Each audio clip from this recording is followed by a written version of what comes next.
విష్ణుదూతలు యమదూతలకు పాపాల స్వభావాలను, వాని పరిహారాలను, వానికి సంబంధించిన విశేషాలను బోధిస్తున్నారు. పరమపురుష పాదపద్మసేవ వలన కలిగే సిద్ధిని కూడా తెలుపుతున్నారు.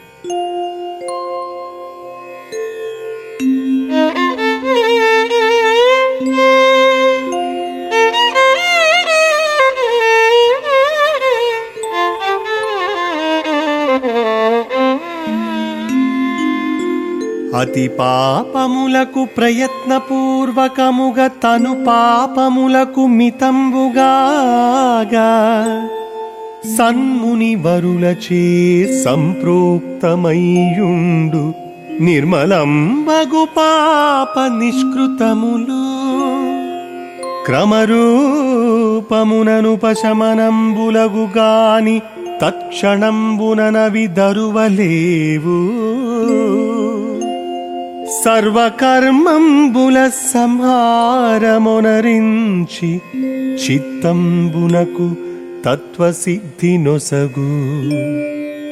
ఒనరనీషు సేవ యోగి మానస సరోవాసు సేవ హేమవాసు సేవ వేదవేద్యు సేవ వేదాంత విభు సేవ పరమ పురుష పాద పద్మ సేవా.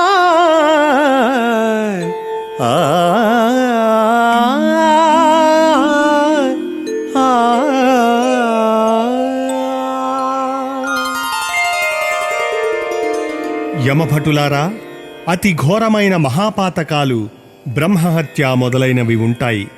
దానికి ఎంతో ప్రయత్నం చేసిగాని ప్రాయశ్చిత్తం చేసుకోలేము. చిన్ని చిన్ని పాపాలకు కొద్దిపాటి ప్రాయశ్చిత్తాలుంటాయి.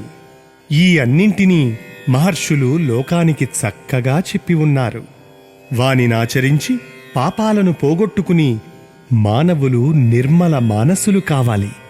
అలా కావటం హఠాత్తుగా జరిగే పని కాదు.